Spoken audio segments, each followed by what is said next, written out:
Aga nüüd kutsukski ette meie kohale tulnud peapiiskopi kandidaadid kohe ära, et kõik 5 ei saanud täna kohale tulla. Tiit Saurumäe, keda siin juba nägime kõnelemas, ei saanud kohale tulla. Laulatused ja muud talitused ja ettevõtmised on seotud. Aga tervisid teile Tiit Saurumäe poolt ja Urmas Viilma ütles, et ta püüab tulla.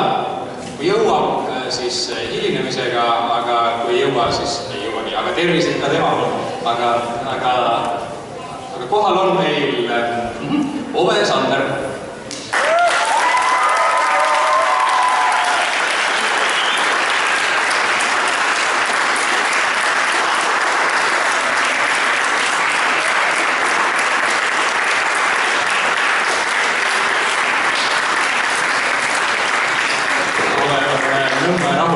Õpetaja ja Eesti Evangeelse Luterliku Kiriku Usuteaduse Instituudi rektor.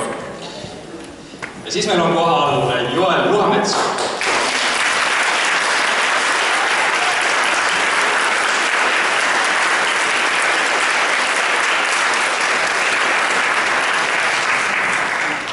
Joel on Tartu Pauluse koguduse õpetaja ja konsistooriumi assessor, siis kiriku valitsuse liige ka.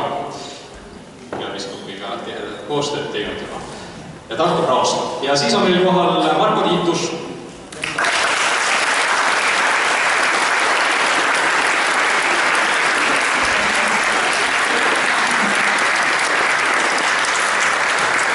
Marko on Viljandi Jaani koguduse õpetaja Viljandi Praost. Nii, et tänased kandidaadid, kes said tulla ja oli võimalik tulla, on meie ees, et kui peapiiskopi kandidaadi saabumine on juba umbes nagu rockstaari esile tulemine, see aplausi järgi arvestades, mis siis saab veel, kui peapiiskop tuleks.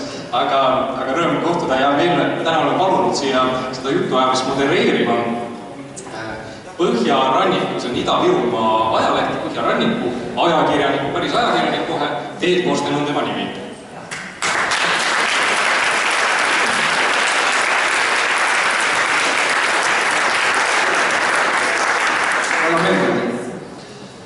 Kenad inimesed, osaliselt endised ametivennad, sest mina olen enne ka kunagi kirikus ametis ja ma teen nalja, et see on nagu eelmise elus, aga ega sellest lahti ei saa. See jätab eluks ajaks pitseri. Kõigepealt selline küsimus. Praegu seisame siin prožektorite valguses. Kas on juba imelik tunne? Sest ma tean, et see on väga tõsine otsus. Mille te olete teinud? Nõustudes kandideerima. Ove, võtke mikrofon. See töötab, jah. Jah, muidugi tunded on sellised väga vastakad, et ühtepidi, vist nii nagu Jumalaga on, et hästi tõmbab. Et isegi kõlab võib-olla nii kummaliselt, et nagu tahaks ka, aga teistpidi, ikkagi, kui nagu sa ütlesid, kui sa hakkad nagu jõudma, et võib-olla see ongi nagu see, tulebki see amet, siis nagu tõukab ka nii, et niisugune tõmbamise ja tõukamise ja seesmise võitluse tunne on, aga loomulikult, et mingi selginemine ikkagi on tulnud, et ma ei jaksa öelda. On küll tunne, aga pigem mitte hirmu tunne on, et mitte selline põnevus. Peapiiskopi ametis on palju asju, mida kõrvalt seistes nagu nii ei iialgi ka teada, alles siis, kui selles rollis oled juba. Ma mäletan, kui Andres Põder valiti, oli meie Soome kiriku valitsusega, siis sealsed ametivennad ütlesid talle, et no nii, sõber, nüüd oled sa üksi.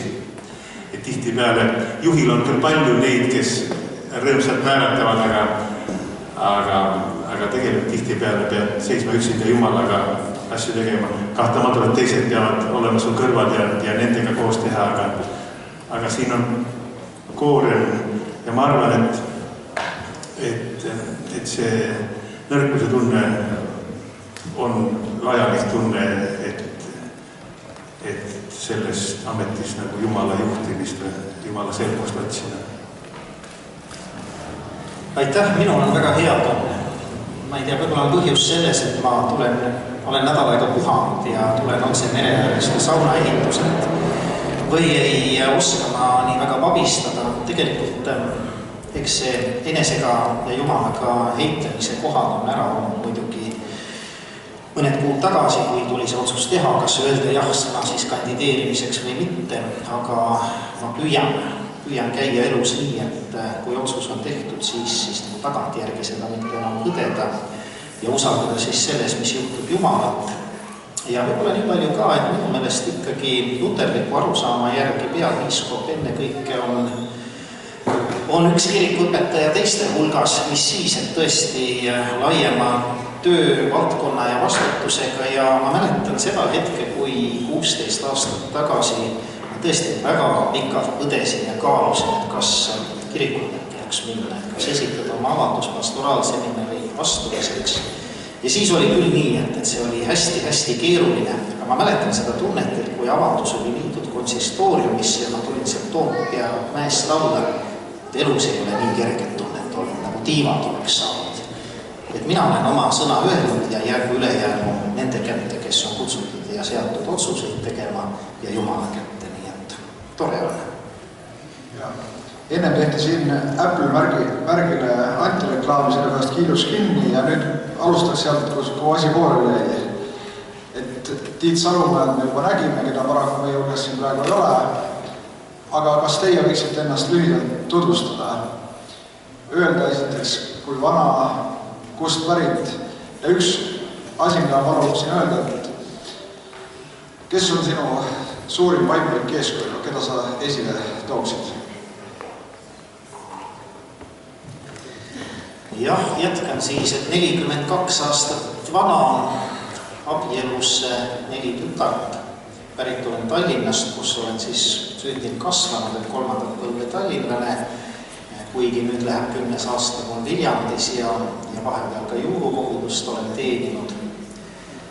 Minu suurimad eeskujud, ma olen leeris käinud ja alanud oma kirikus toimetamist Tallinna Jaani koguduses, nii et kindlasti Toomas Paul on minu esimene õpetaja, tema kõrval Evald Saag, kellega ma teoloogiaõpingute käigus tutvusin.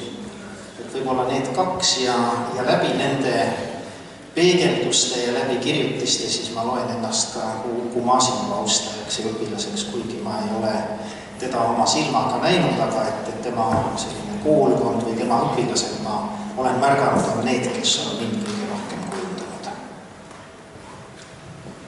Mina olen sündinud ja kasvanud Võrumaal Antslas. Olen 62 aastat vana, 37 aastat olen abielus, 3 last on, 2 lapselast.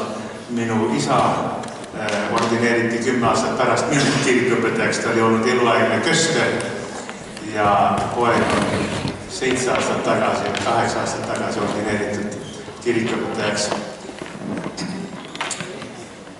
Minul raske on eeskuju võtta, mul on väga palju isikuid, tõesti Toomas Paul, kellelt palju õppisin, 11 aastat Saaremaal koos elasime. Minu esimene, kelle juures ma praktikal olen, Tiit Salumäe isa, kes on üks peapiiskopi kante, Edward Salumäe oli erakordne isiksus. Aga üsnagi palju on minul eeskujuks selliseid innustunud, aktiivseid, särasilmseid koguduse liitumeid. Vaimulikult on tihtipeale oma tööde ja koormadega ja oma filosoofiatega, aga sellist siigast usku ma näen koguduse liikmetest ja sealt saan tuge. Jätkan siis 44 aastat vana ja läheb kiiresti. Abielus Jumala armu ja abiga sellel jaanilaupäeval pühitsesime Liinaga 25. pulma-aastapäeva, mille eest olen tõesti Jumalale väga tänulikud ja 3 last peres. Ma ei tea, kui hea vanem või isa ma olen olnud, aga olen ikka öelnud, et kui ta või isa kingib lapselapsed, et ehk tuleks siis hea vanaisa. Ja muidugi hingelt ikkagi kirikuõpetaja, minu silm lööb särama siis, kui on inimesi, kui saab suhelda, rääkida, evangeeliumi kuulutada, aga muidugi olen ka õppinud, võin öelda ka mitte vähe ja ka õpetanud, mis siis just instituudis, aga ka teistes koolides. Ja samamoodi kui siin eelkõnejad, et neid eeskujusid on muidugi päris palju olnud ja aga peamine kindlasti Evald Saag, keda võisime ka siis koos Argus Liinaga 20 aastat tunda ja tegelikult võib-olla eriti lähedaseks saime just tema viimaste aastate jooksul ja eeskujuks just see, et mees, kes tegelikult teadis väga palju, säilitas sellise lihtsuse ja sõbralikkuse, sai hästi kontakti kõigiga, nii kindlasti Evald ja paljud vaimulikud, aga lihtsalt koguduse liikmed on inspireerinud. Aitäh, väga meeldiv ja kenad inimesed. On, kelle seast valida. Aga praegu siin saalis ringi vaadates võib arvata, et tulevik on helge, sellepärast et järelkasv on olemas. Aga kui me vaatame niimoodi aastate lõikes või aastakümnete lõikes, siis mina küll, kui ma oleksin karjane, oleksin mures. Sellepärast, et võtame kas või eelmise rahvaloenduse, kus selgus, et õigeusklike arv Eestis, kes tunnistavad, inimeste arv, kes tunnistavad, et on õigeusklikud, neid oli rohkem kui luterlasi. Üha väiksemaks on jäänud meie kogudused. Mis teie leiate, milline oleks teie suurim ülesanne ja mis oleks teie lahendus teie selle probleemi puhul? Kui võib, siis ma teen otsa lahti.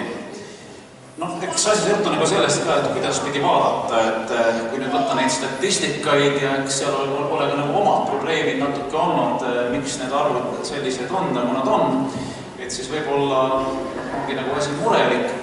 Aga teistpidi, kui vaadata sellise usu ja lootusega, siis ma arvan, et asjad ju väga hullud ei ole ja samas inimesed isegi ütlesid, et kui vaadata seda seltskonda, ütleme seda vägevat koosolemist, kes meil täna siin on, et seda ei olegi nii vähe, et kui vaadata kas või ELK enda sellist sisest statistikat, just vaatasin seal ka värskelt üle, meil on ligi 1000 noort, kes on siis nagu registreerinud ennast noorena või kes tegutsevad umbes 80 noortejuhti.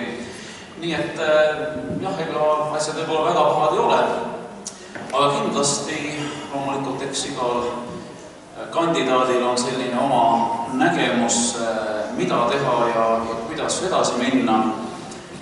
Paar aastat tagasi Jumal pani minu südamele mõned kirjakohad just prohvet Ezekieli raamatust, kus räägitakse karjasest peaasjalikult sellisena, kes läheb ja otsib oma karja üles, läheb selle karja järele. Ja tõepoolest, kui me vaatame siis neid arve kiriku enda statistikas ja vaatame neid viimase ilmaliku loengu või loenduse arve, siis see vahe on tõepoolest 10-kordne. Ja ma usun, et meil on selliseid kadunud või kõrvale jäänud hingi ka. Et ma arvan, et need tuleks minna üles otsida. See tegelikult maksab ka kiriku töötegijate ja koordineeritud vaimulikkonna kohta, kui me räägime täna ka palju hingehoius.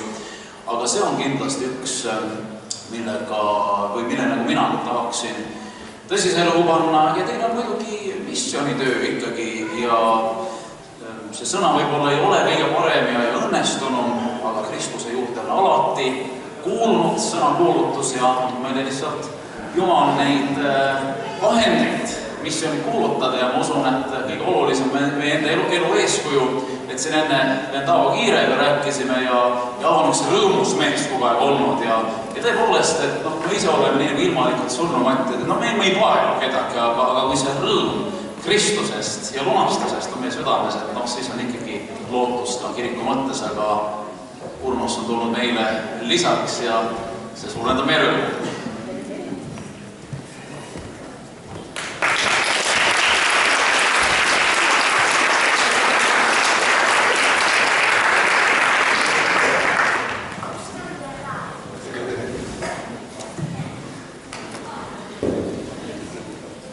Ma korraks segan, et jah, Urmase tuleksin natuke rikkus meie rütmi, aga Urmas, ütle, kes sa oled, kui vana küsimuse voor, mille kõik on juba läbinud. Kes on sinu peamised eeskujud sinu ametiks?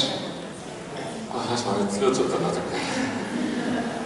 Siin pruutpaari altarit jooksin ära.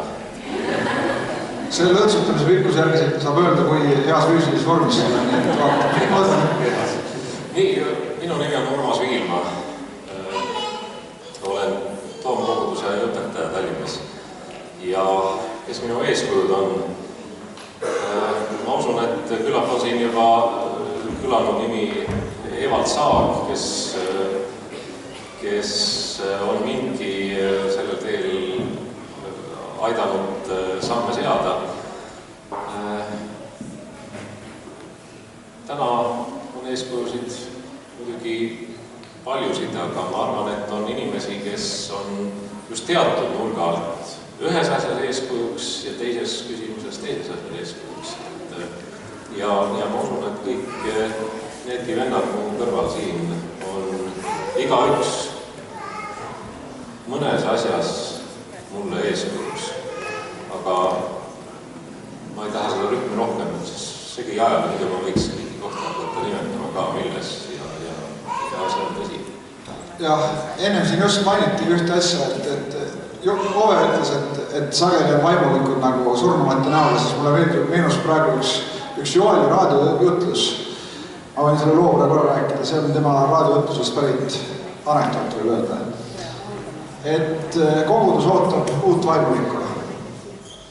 Ja siis koguduse delegatsioon on seal rongijaamas vastas ja üks inimene astub siit rongist välja ja tormatakse talle ligi. Ja küsitakse, et tere, kas teie olete meie uus kirikuõpetaja?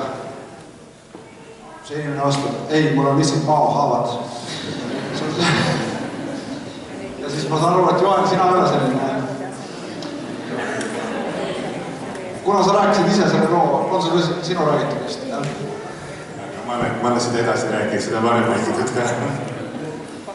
Nii, aga küsimus oli, enne kui uue kandidaadi tulemine siin ära, selle rütmi ärarikkus, jah. Enne oli küsimus selles, et kuidas me tuleksime välja sellest, et meie arvnäitajad kogu aeg langevad.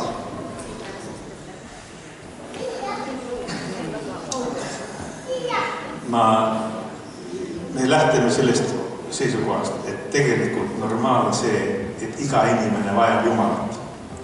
Ja ma usun, ja kõik näitajad ütlevad ka, et meie rahvas usub ka, aga nad usuvad igaüks midagi.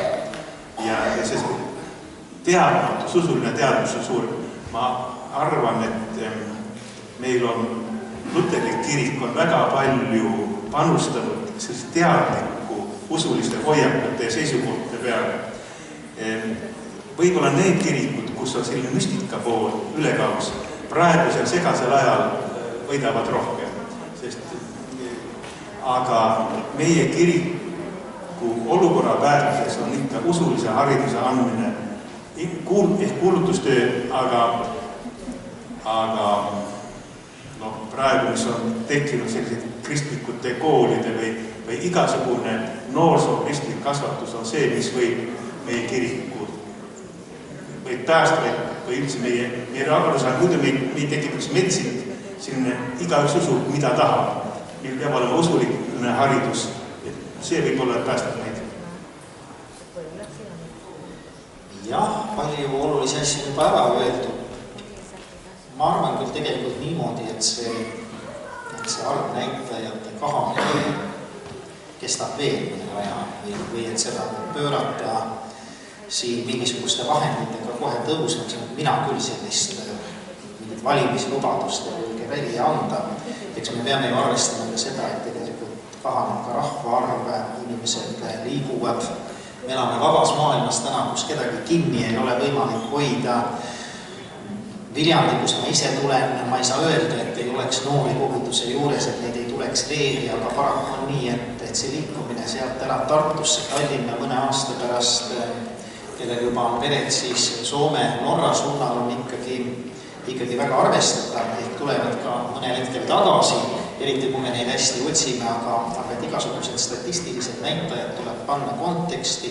Ja teiseks mulle tundub, et see niisugune rahvakiriku aeg, kus kõik suurem osa inimesi ristiti, veeritati, olid kirikuga seotud mingite näitajate kohaselt, et see on lõplikult läbi ja selles illusioonis elada ei maksa, et pigem meie kiriku olukord sarnab sellise algkristluse ajale, kus ikkagi elati pluralistlikus ühiskonnas ja kus kiriku juurde kuulumine, kirikus olemine eeldab ka täna väga selget isiklikku otsust, mis tähendab seda, et suuri masse oodata, et nad tuleksid ja kõik laseksid ennast ristida ja leeritada. Seda võib ju tulla, aga me nägime seda, kuidas see mõni aeg tagasi oli, et siis paari aasta pärast on nad jällegi läinud, nii et inimesel peab olema ikkagi vabadus, nagu kadunud pojal oli käia ka oma radu ja ega mingisuguste nippide või turundusvõtetega neist nüüd teha kiriku liikmeid, mina sellistesse asjadesse isiklikult küll ei usu. Üks asi, mida veel nimetan, on oikumeeniline koostöö, et selline ka, võib-olla teatav edetabelite tagaajamine, et kummal on rohkem liikmeid, kas ortodoksitel või luterlastel ja kuidaspidi siis need rahvaküsitluse läbiviijad vea sisse tegid.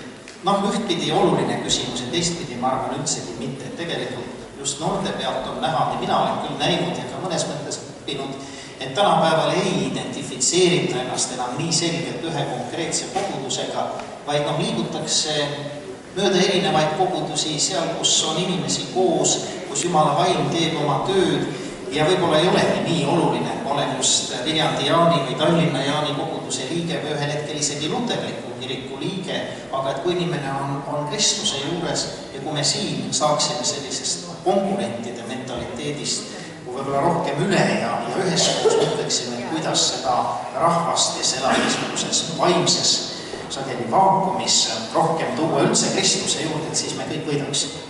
Urmas, kas sul on Mõte, see asi pole üldse nii hull.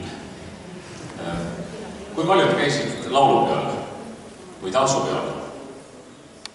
Suurepärane. Kui paljud käivad jõulude ajal või advendi ajal kirikus? Täpselt sama.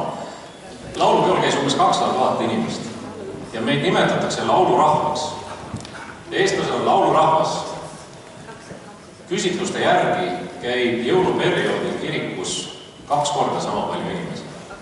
Igal aastal. Laulupeol ainult 1 korda, 5 aasta jooksul. Jõulude ajal kirikus igal aastal. Rahvaloenduse küsitlusi vaadata, siis kristlasi või neid, kes ainuüksi luterlasi ja õigeusklikke kokku on 2 korda sama palju käib laulu peal ja tantsu peal.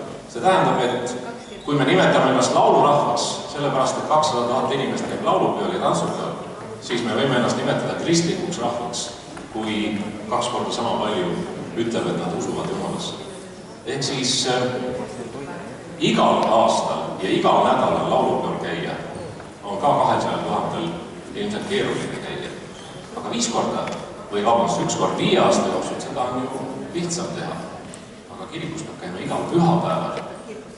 Ja seal käib igal pühapäeval 1000 inimesi Eestimaal. See asi pole nii hull. Me võib-olla peame vaatama asju erineva nurgalt. Minul on selline tunne pärast laulupidu, et me oleme laulurahvas, aga me oleme ka ikkagi kristlik rahvas, sest jõulude ajal, vähemalt jõulude ajal veel rohkem rahvast kirikus kui 1 korra laulupäeval. Aitäh ja siin tuli vahepeal teada, et me jätkame siiski selle videotutvustuse vooru näitamisega, vaatame selle lõpuni.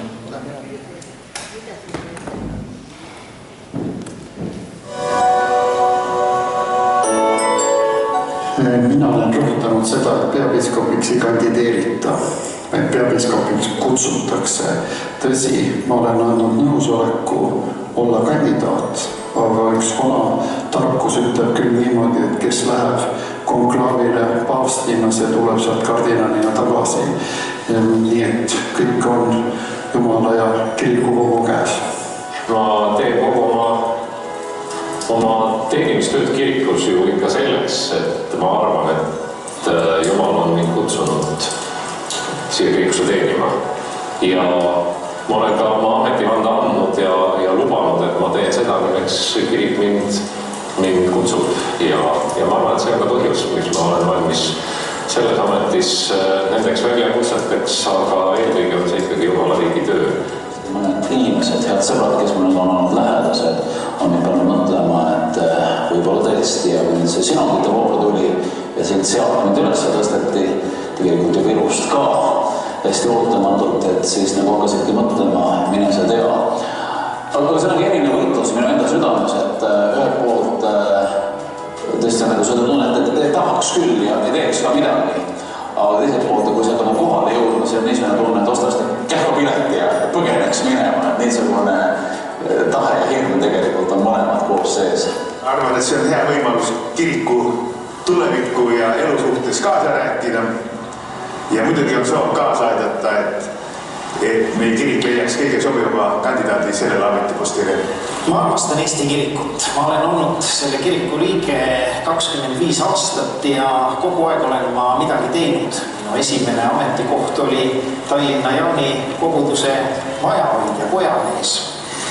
Ja ma arvan, et armastuse väljendiks on teenida nende andidega, mis mulle on antud. Mis ametikoht see täpselt on, ei ole eesmärk omaette. Aga ma tahan anda oma parima selle kiriku jaoks ja kui see on peapiiskopi amet, mis mulle usaldatakse, siis teen seda rõõmuga. Minu mõte on see, et noored on alati teretulnud oma erinevusega, oma küsimustega, oma kriitikaga. See viib tegelikult elu edasi ja selles mõttes kõik noored on kirikusse teretulnud, veel enam kõigile noortele jätkab kirikus tööd. Hinnake ära oma elu ja kinnitage süda Jeesuse külge. Ja kui te tema küljes ripute ja tema külge ennast kinnitate, siis see ongi see õige otsus ja kirik peab seda sõnumit kuulutama nii noortele kui vanadele. Ja ma olen, et ühtepidi see sõnum on kogu aeg ikkagi sama, tulge issanda juurde, võtke andestus vastu. Et te muutuksite rõõmsaks, et te nagu ei ägaks või murega issandad järgi teeniks, et te saaksite vabaks ja käiksite rõõmuga issanda järgi. Selles mõttes ma arvan, et see sõnum on tegelikult vanadele noortele täpselt sama asi. Hoidke oma südant rohkem kui midagi muud, sest sellest lähtub elu. Ususaladus on puhtas südametunnistus. Üks asi, mis ma tahan veenitada noored, ärge iialgi kahelge, et Jumal on olemas. Te olete kirikusse oodatud. Mida siit saada? Jeesus ütles, et otsige esiti Jumala riiki ja siis antakse muud asjad teile pealekauba. Võib juhtuda nii, et kui otsida neid muid asju, siis võib ühel hetkel ka pettuda. Aga kui otsida seda, mis on elus kõige olulisem, siis leiab ka kõike muud. Mina olen selles kirikus leidnud iseennast, oma elu kutsumuse, töö, mida teha, mida ma armastan. Olen leidnud abikaasa, kellega olen 13 aastat koos elanud, palju sõpru ja ma usun, et seda kõike võivad teised leida. Värskeid mõtteid, uusi ideid. Tihti ollakse teatud määral kivinenud vanadesse asjadesse. See on vaja, et keegi tuleb ja ütleb kasvõi seda, et on ikka valasti on. Aga igal juhul seda tuld ja kannatamatust, seda oma erinevate annete toomist kirikusse ja kirikus ei ole valdkonda, mida me ei vajaks. Kui kõik teised arvavad, et noored ei kõlba või ei sobi või nad on liiga noored, siis Jumal ei pruugi sugugi nii arvata. Ma arvan, et see on vastupidi. Jumal ikka leiab noortele koha kirikus ja ma julgustaks noori siis tulema nende vanade tarkade juurde. Võib-olla mingi juba veetakse selleks vanaks dinosauruseks ja tulla nende juurde ja öelda, et me oleme valmis teenima Kristust ja kirikus midagi tegema. Et noortele kindlasti on anda midagi kirikule, just seda värskust, seda julgust. Ma usun, et vanad traditsioonid viisid kindlasti nagu toimivad ka mingisugune määrani, aga just seda noorte julgust, usku ja Kristust tunnistada. See küsimus on tegelikult absoluutselt igale inimesele. Ja selle peale me kõik välja mõtlema, mis on mulle anda Jumalale. Ja see, mida noored anda saavad, ei saa mitte vanad anda. Ja see, mida vanad anda saavad, ei saa noored anda. Me saame anda seda, mis meil on. Noored, mis teil on? Andke see Jumalale. Nooruslikkust. See tähendab optimismi, tuleviku vaatamist, kindlasti kriitilist meelt, kompromissitust, ehedust, kõike seda, mis just noori iseloomustab ja ilma milleta me võime tarduda. Need noored on erinevate kogemuste, erinevate mõtetega ja nendel võivad erinevatel aegadel erinevad asjad olla tähtsad. Kui väikene laps on, siis on talle tema vanemad, isa, ema on kõige vägevam, kasvatatakse suuremaks, siis on tema sõbrad kõige vägevamad. Nii et see muutub, aga küll ta lõpuks tuleb ikkagi sinna välja, et Jumal on kõige vägevam ja kui siin oli ka mis küsimus, küllap see siis on Jumala avastus. Et ma usun, et kõige vägevam on see, kes suudab ennast sättida Jeesuse selja taha, Jeesuse jalajälgedesse ja tema uue valistust kinni hoides olema seal samas Jeesuse kõrval. Ehk siis, kes sätib ennast esimesse ritta, see varjab ära Jeesuse. Et ka kõige väiksem võib olla ikka Jumalariiks kõige suurem või kõige vägevam. No ikka see, kes Jumal on kõige vägevam, aga mis on kõige vägevam? Kui noored tulevad Jumala, et muidugi nad on kes ka, aga see on midagi väga vägevat, kui nad tulevad kõige vägevam ette kokku. No kõige vägevam on ikka see, kes viimasena püsima jääb. Kristliku usu saladus on selles, et kõige nõrgem, kõige väetim, kõige pisem on kõige vägevam. Et Jumal on sellepärast kõige vägevam, et ta julges saada haavatavaks, julges saada nõrgaks. Ja nii head sõbrad on see ka meie kõigi elus, et siis, kui me julgeme olla pisikesed, nõrgad, haavatavad, siis me oleme vägevad.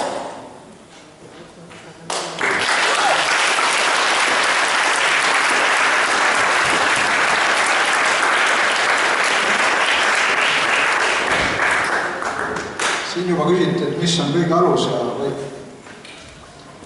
üks alus on kindlasti haridus. Ja just tänu Luteri kirikule me võime öelda, et meie rahvas on olnud nii kaua kirjaoskaja rahvas, kui ta on olnud. See on Euroopas võrdlemisi unikaalne ja meil ei tule see kahjuks. Aga just äsja lugesin sellest, kuidas Jaan Tõnisson aastal 1919, see tähendab Eesti Vabariigi alguses, leidis, et usu teaduskonna haridust pole mõtet dubleerida. Et traditsiooniliselt on seda jagatud ajaloolise ülikooli juures ja nii saigi olema. Aga siis tuli Nõukogude okupatsioon, siis tuli Saksa okupatsioon ja olude sunnil avati praeguse Usuteaduse Instituudi eelkäija Tallinnas. Urmas, mis sina arvad, kas praegune olukord, kus on võimalik usuteaduse haridust saada nii Tallinnas kui Tartus selle väikese rahvaarvu juures ja selline konkurents, mis on nagu mingit pidi kunstnik, on õige? Milline saab olema meie teoloogiahariduse tulevik Eestis? No, tänastes oludes, kus usuteaduskonda Tartus tahetakse teistega kokku sulatada ja kus Usuteaduse Instituut Tallinnas on just läbinud siis vastava protsessi, et saada tähtajatu tegevusluba, võiks ma öelda, et hetkel on Usuteaduse Instituut teoloogilise hariduse üks lipulaevadest ja mul on hea meel, et Eesti Evangeelne Luterlik Kirik just seda Usuteaduse Instituuti omab. Ajad Jaan Tõnissoniga võrreldes on pisut muutunud. Täna on usuteaduskonda võimalik sisse astuda inimesel, kes ei usu Jumalasse, nõnda nagu kristlased Jumalasse usuvad, ja võimalik ka see lõpetada teoloogilise kõrgharidusega, aga ma ei ole päris kindel, et me tahaksime ühel päeval näiteks saada oma kiriku vaimulikuks või peapiiskopiks sellist inimest, kes ütleb, et ma tegelikult Jumalasse ei usu. need mehed ja naised, kes tulevad Usuteaduse Instituudist, ma usun, nende peale me võime loota nii tulevikus kui ka praegu. Nemad peavad ütlema jah ja aamen oma usu kohta Jumalasse. See on lihtsustatud lähenemine loomulikult. Me võime rääkida detailides sellest haridusmaastikust, aga mina olen kindel, et teoloogiline haridus usuteaduskonnas ja ka Usuteaduse Instituudis peab jätkuma, aga nad on nii erinevad. Repliigi korras, Urmas, sa tuletasid mulle meelde, ühe minu lemmikõpetajas on Elmar Salumaa vahvat ütlus, et usukraadiklaas meil puudub, selles mõttes me ei saa muidugi mõõta, eks ole. Et kes, kus... No jah, need altari ees ütlema, enne kui sulle vett pähe pannakse või sinu lapsele vett pähe pannakse ristimisel või ka veeritamisel, nii et sa pead tunnistama oma usu. Marko? No on küll vist debatt välja kuulutatud, aga ega ma siin väga vastu vaielda Urmasele ei taha, et jah, ma arvan küll ka seda ei ole päris ka erapooletusest, lisaks sellele, et olen Usuteaduse Instituudis õppinud, ma olen seal ka õpetanud nüüd juba 13 aastat, aga samas ma olen Tartu Ülikooli usuteaduskonna doktorant ja võin küll ka ainult häid sõnu öelda, et need inimesed, kes mind on õpetanud, kellega ma koos olen õppinud, tegelikult on sattunud küll, mul ka kraadiklaasi ei ole, aga on tundunud, et nad on usklikud inimesed, et mitte ei pea sellepärast Usuteaduse Instituuti hoidma, et Tartus oleks asjad halvasti, aga see on lihtsalt võib-olla see talupoja tarkus, et kõiki mune ei saa panna ega pea panema ühte kordi.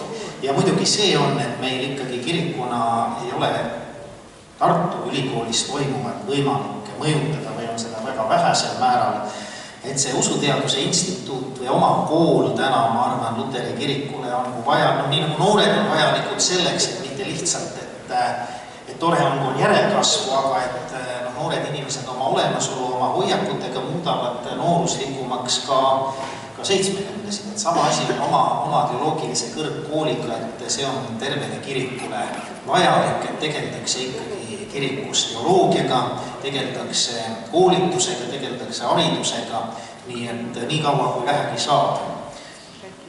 Mina küll hoian selle kooli olemasolust kinni. No aeg on sellise olukorra praegu meile välja kujundanud, nagu nii on. Ja ega siin järski muutusi, üldse kirikus järski muutusi teha ei tohi, et seda tuleb, igat muutust tuleb kaalutada, kui midagi muuta. Mina isiklikult praegu näen, et kui oleks võimalik riigi rahaga akadeemilist, teoloogilist haridust edendada, siis ma annaksin selle küll Tartu Ülikooli kätte. Ja Usuteaduse Instituuti osa oleks siis alghariduse, piiblikoolide ja rahvahariduse korraldamine ja vaimulike spetsiaalse väljaõppe tegemine ehk pastoraalseminari, et algus ja lõpp oleks Usuteaduse Instituudi käes ja vahepeal akadeemiline haridus võiks olla riigi teha, seni kuni riik seda teeb.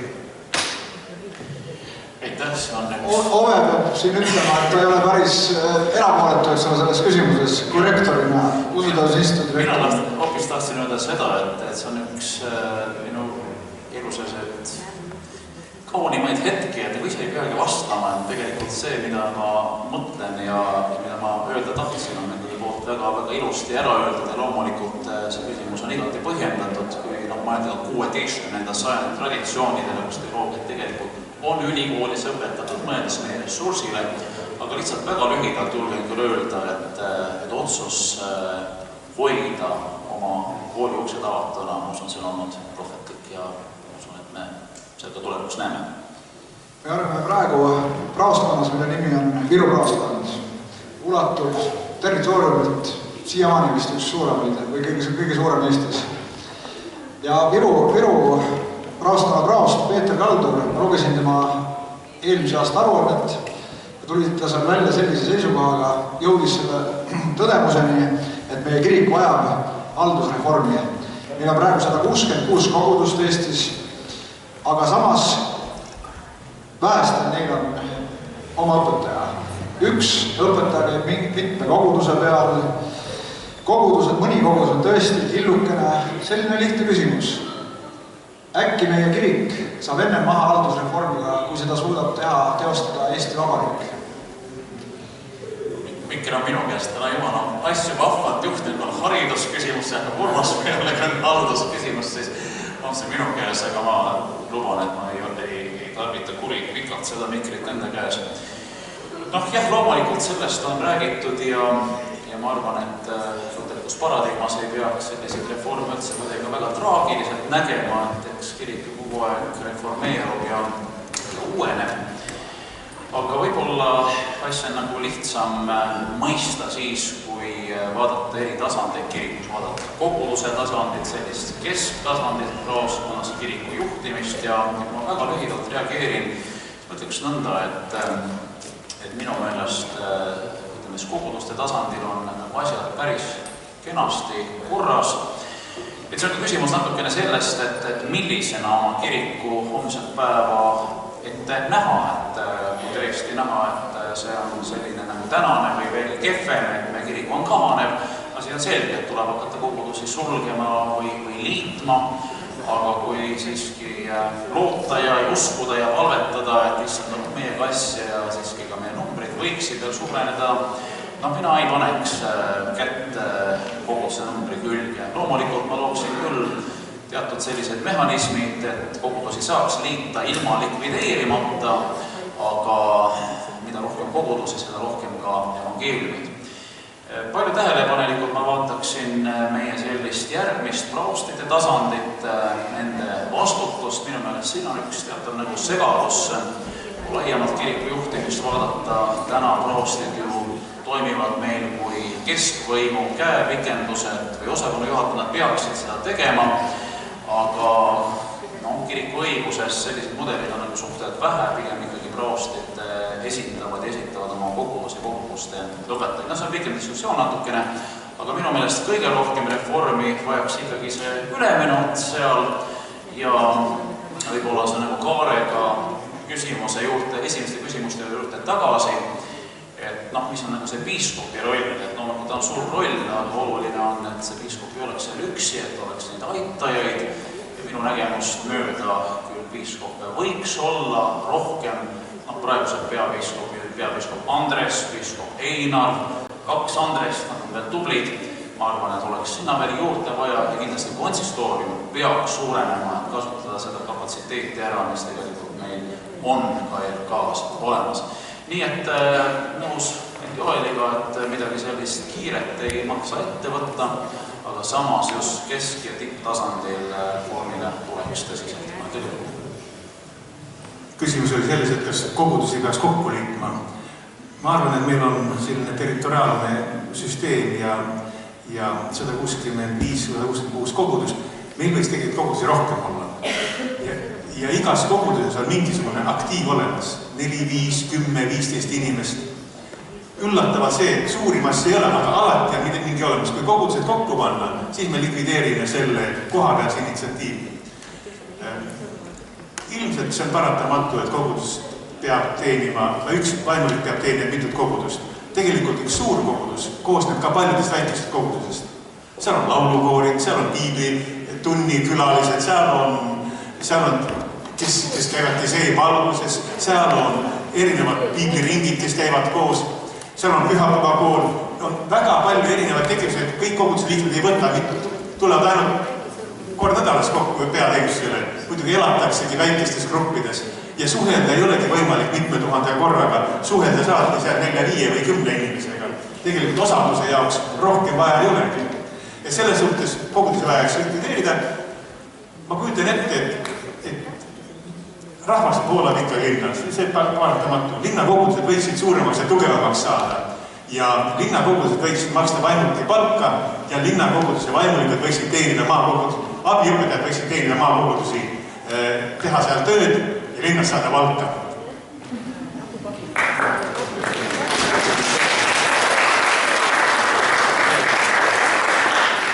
No kui küsimus oli, et kas haldusreformi vaja on, siis mina vastan lühidalt jaatavalt, et on küll vaja ja ma arvan, et see tuleb teha kiiremini, kui riigis seda plaanitakse. Ainult, et muidugi ma jätan kõrvale selle likvideerimiste ja sulgemiste jutu üldse, et ma ei tea küll, kus see tulnud on. Loomulikult ei saa mingisuguse kava järgi hakata kuskil lõikama, liitma, lahutama. vaid pigemini vaja on luua sellised mudelid, kus saavad rohkem kogudused teha koostööd. Ja see on minu meelest küll paratamatus, et ma ise praustina näen ja pisut siin nüüd oponeerin ka vend Ovele, kes ütles, et koguduste tasandil on kõik nagu ääretult suurepärases korras. Et sageli ikkagi on küll niimoodi, et on terve rida kogudusi, kus ei toimu ka mitte mingisugust, ütleme, lastega noortetööd, kus aastas on võib-olla 1-2 ristimist. Võib ju küsida siis, et mis see kohapealne initsiatiiv siis nüüd nii väga on. Pigemini on küsimus, kuidas seda initsiatiivi suurendada ja kuidas ikkagi korraldada teatavaid asju, sisulisi töövaldkondi suurema piirkonna koguduste koostöös. Ja see ei pruugi üldse tähendada mingisuguseid likvideerimisi ega sulgemisi, aga praegu on niisugune olukord, kus sageli kõik ja ka iga vaimulik püüab ise korda saada absoluutselt kõigega olla, nii majandusjuht olla, liturg olla, jutlustaja olla, laste ja noortetöö tegija, aga inimeste ainid on ka erinevad. Ja selles mõttes saaks teha palju paremini koostööd ja ma arvan küll, et see võiks olla üks niisugune edu üks sellistest võtmetest küll ka tulevikus, et selline likvideerimine, et iga 40 liikmega ühendus peab tegema oma majandusaasta aruannet, pidama juhatuste koosolekuid, saatma aruandeid ja siis veel üks õpetaja on 3 sellise koguduse peales pole ka imeetikimine ära väsi. Et sellist tarbetut dubleerimist, kus vähe jõutakse sisulise tööni on tegelikult palju ja siin aitaks küll struktuuri ülevaatamine kaasa. Eeldega muidu meil on väga ühte meelt räägima kogu aeg. Mina arvan, et see aruande tegemine võtaks ühelt vaimulikult aastas kokku üks 3 päeva, mitte rohkem. Tegelikult raske on see, et nad on tegemata ja see kogu aeg aevad ikka tegemata ja tegemata. Kui see ära teeksid, siis oleks see nalja asi, et selle pealt...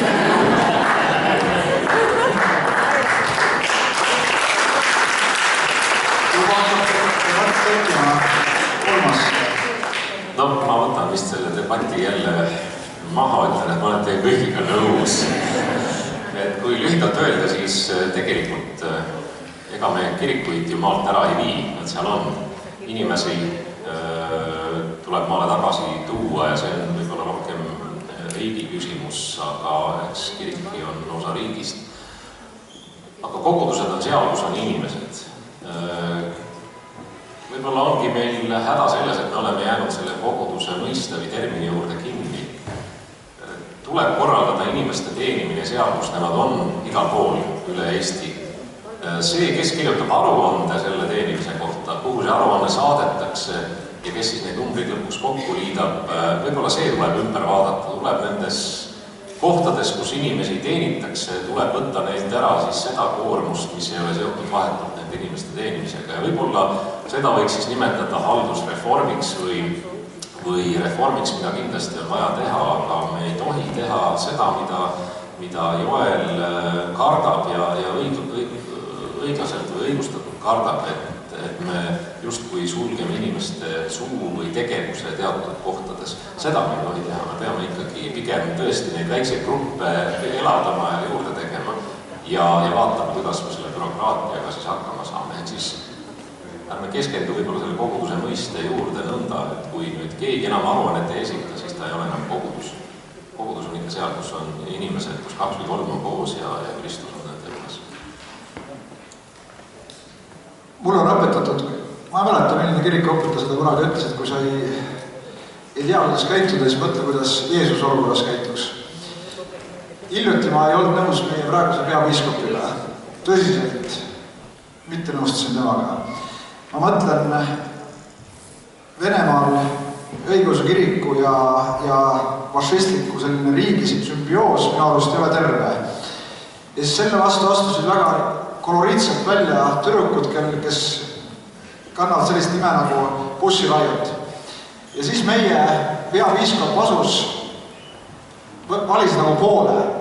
Tavaliselt ma olen niimoodi aru saanud, et tuleb kaitsta nõrgemat, aga praegune peapiiskop asus nagu tugevama poolele. Ja täiesti minu arust arusaamatud tsiviliseeritud maailmas ei kujuta ette, kuidas on võimalik, et ütleme, punkarid topitakse sellepärast vangi, mida nad on välja näidanud, millist meelsust. Kuidas teie kommenteerite seda juhtumit? Paljudele võib tunduda, et seda on väga palju käsitletud ja palju kommenteeritud, aga minu meelest on mõned nüansid jäänud siiski märkamata. Peapiiskop ei olnud nõus sellega, et oma meelsust peab välja näitama pühakojas. Ta ei andnud hinnangut sellele, milline oli nende noorte tütarlaste karistus. Seda keegi talt ei küsinud ka ja ma usun, et selle kohta oleks ta öelnud, et see on liiga karm selle teemest. Aga kui pühapäeval peaks üks punkbänd tulema Toomkirikusse missa ajal ja midagi Eesti riigi vastu hüüdma ja hõikama, ilmselt meie kirikumehed püüaks sekkuda ja kutsuksid politsei. Et ma usun, et tuleb lahus hoida selle, mida vaadata nagu sõnavabaduse, usuvabaduse nagu sümbioosina, et üks vabadus ei asuks teist vabadust ahistama ja eraldi käsitleda seda, mis juhtuma hakkas pärast seda. Peapiiskopi reaktsioon oli sellele konkreetsele aktile seal pühas kojas ja ma arvan, et teda mõisteti valesti hiljem kogu terviku kontekstis. Ja ma usun, et kui punktbänd läheks Riigikogu saali istungi ajal mida iganes, kas või midagi ilusat laulma, siis ka oleks turvateenistus natukene häiritud sellest. Nojah, kui su küsimuse alltekst oli ka see, et kas peapiiskopiga võib ka mitte nõustada üks kiriku liige või vaimulik, siis ma arvan kindlasti, et võib. Loomulikult ega siis meil ei ole katoliku kirikut ja kateedrit, kus siis paavst ütleb teatud asju välja ja see on ilmeksimatu tõde. Et peapiiskop väljendas kiriku ülemkarjasena oma seisukohta ja ma siin ka toetan Urmast, et kahju, et see kukkus välja või seda tõlgendati niisuguses putinliku režiimi sellise toetamisele. Samamoodi võib ju öelda, et siin on viimasel ajal näiteks ka neid, kes kooseluseadusega pole nõustunud pandud Putini toetajateks, nii et ka see on võib-olla natukene demagoogiline, aga ma arvan ka, et vaimulikud ja ka kiriku peapiiskopid, et me peame seisma tegelikult selle eest, et kõiki asju pühakojas ei tehta, et see on oma protestimeelt, oma teisiti mõtlemist saab ja tuleb väljendada, see on selge, aga seda tuleb ka teha selliselt, et me ei riiva teiste inimeste tundeid ja usuliste religioossete tunnete riivamine, et see on selline väga hell ja väga palju pettumust ja haiget saamist tekitav asi. Aga see on üldiselt päris hea, et me mõnikord ka päris mitte nõus ei ole. Mind on elus kõige rohkem mõjutanud need jutlused, kui ma olen kirikust välja tulnud ja olen tõeliselt vihan, et sealt nüüd kantsist räägiti küll päris mööda ja mõne kuu pärast olen ma kõik need seisukohad omaks võtnud. Et eks see annab läbimõtlemiseks aega. Võib-olla peapiiskopi reaktsioon oli ka presidendi käitumisele, kes läks toetust avaldama nendele ja see ongi, et selle tüdrukute käitumises oli nii ja naa, oli häid ja halba asju, aga kui sa lähed neid toetama, siis sa toetad kogu komplekti. Ja võib-olla peapiiskop reageeris just selle presidendi käitumise peale, mitte tüdrukute peale. Ma võib-olla sisulise poole pealt enam ei lisaks, et kõik oluline on tegelikult öeldud, aga minu jaoks on siin kaks väga olulist teemat ja esimene on see, et kiriku peaks olema rohkem seisukohti, või ütleme, et seisukohti nagu nii on, aga võimekus neid ka julgelt välja öelda ühiskonnas. Ja minu jaoks nagu igati hea, et seda peapiiskop tegi. Ja teine temaatika on muidugi just nimelt kõik see, mis on seotud siis sellise kommunikatsiooni ja meediatööga. Ma ei ütle, et see meil kirikul ei toimi ja kindlasti seda saaks nagu palju paremini teha ja kindlasti just võib-olla mitte koguse tasandil, aga nii-öelda ülemisel tasandil tasub väga tõsiselt läbi käia, et kuidas seda ühiskonda suunatud seisukohti võimalikult probleemivabalt või müravabalt esitada. Marko ütles, et usulised tunded on kõige kõige õrnem teema, aga kui me loeme evangeeliumit, siis on fakt muidugi, et Jeesus järjekindlalt neid rikkus, sellepärast ta risti löödi, võib ka niimoodi öelda, eks ole. Ja samas ma olen kokku puutunud, mul on au olnud kohtuda bussiraiate tüdrukutega ja tõesti selles mõttes müts maha, et imetlusväärsed on inimesed, kes oma veendumuste eest on valmis vangi minema, sest vaieldamatult nad teadsid, millega nad riskivad. Selles mõttes mina saaksin neid asjad ongi keerulised, asjad ei ole mustvalged. Et me ei saa niimoodi öelda, et ainult, eks ole, usulised tunded ja aga meil juba öeldakse, et siin tuleb asjad kokku tõmmata.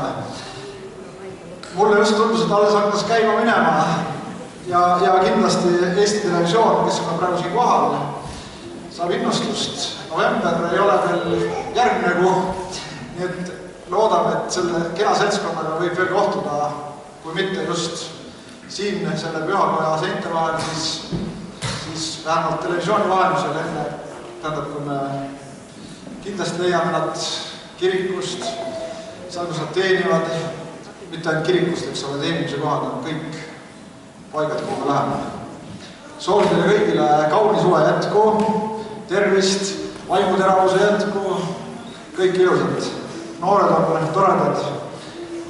See on täiesti täielik, teil on väga huvitav nimi üritusel, see vajab seletamist, mida see tähendab, mõistatamist, aga mõtlemine on ikka tuleb kasuks ja paljud on aju väärnud.